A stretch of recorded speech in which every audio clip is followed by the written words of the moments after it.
public addresses, be it here in India or elsewhere in the world, experts, they always come up with one question.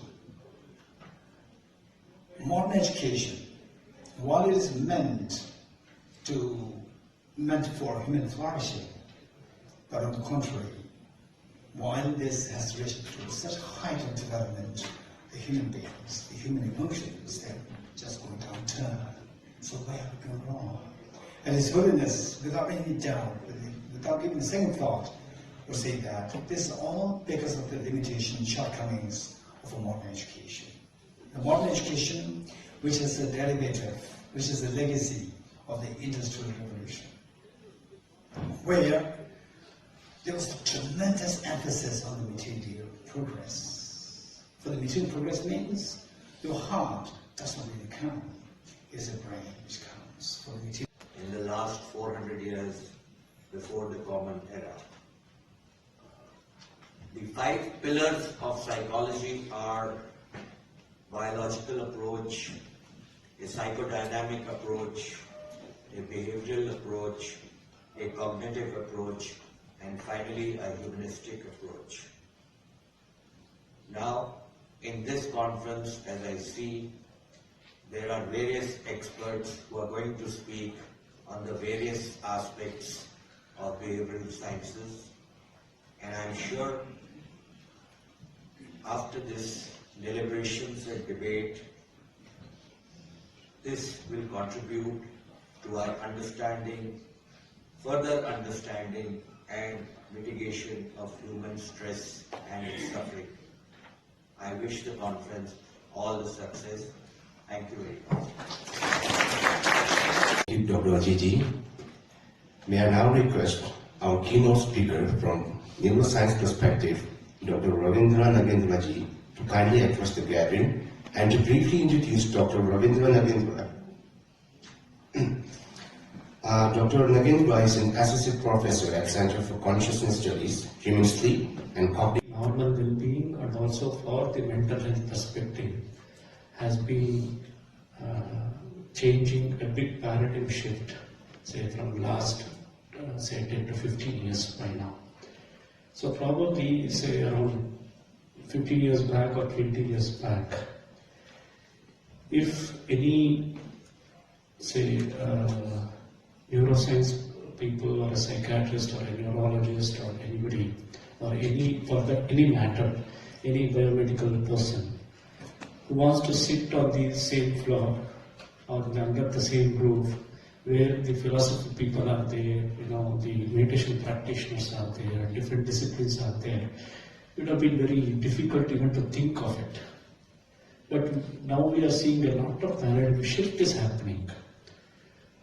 So this shows that now the watertight compartment that we ourselves that we have created in our academia, right? Okay, this is psychology department, this is neuroscience department, this is philosophy department, this is social science department, this is physics, and so we have that watertight, that compartment has really been reducing, and this is a very good sign as far as the development of knowledge is concerned.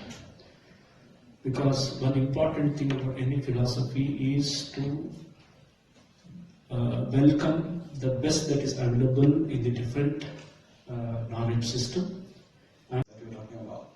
But then, in addition to that, we also look at, from Buddhist perspective, we also look at mind as something, it's not just a present process of cognizing, but it is also a product of our past habits, past karma, as we call it.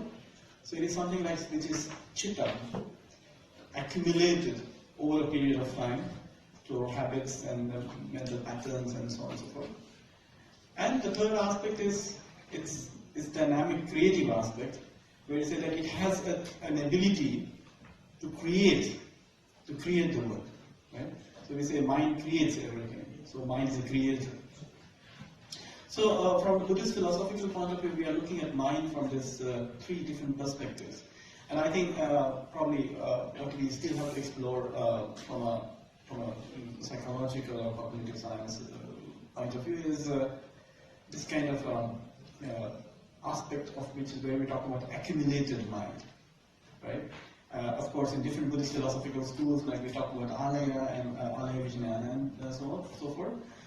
So where we kind of very strongly talk about this very aspect of mind, which I think needs to be examined further, also from a scientific point of view. Now, when we give, say, this particular training to him, for an individual, right, to start his attention regulation as a simple practice with meditation, we slowly enhance the capacity of his executive network also, or the salience network also. So when both the salience network and the executive network, when their capacity is increased, a person will be in a position to recognize, no, my ruminating thought has started, now I have to I have to reduce my rumination, right, to manage this particular thought. So this is in brief about one simple step in meditation, that is about the attention regulation, where we have different component or different networks that plays a very, very important role. The nature of Dhamma is clear to him. How the nature of Dhamma is clear to him? Because he knows the Sahetu Dhamma, the conditionality of the world. Everything is conditional. And it can be analyzed through mathematical language, neuroscientific language, and humanistic, the disciplines of humanities.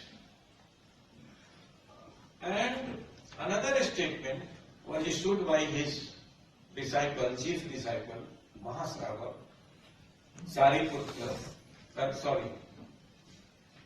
Asadji, Ashwaji, one of the 5 disciples, the 5 primary disciples of the Buddha.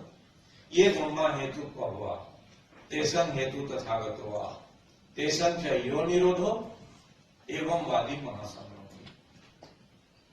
The whole world is, everything is product of hetus, roots.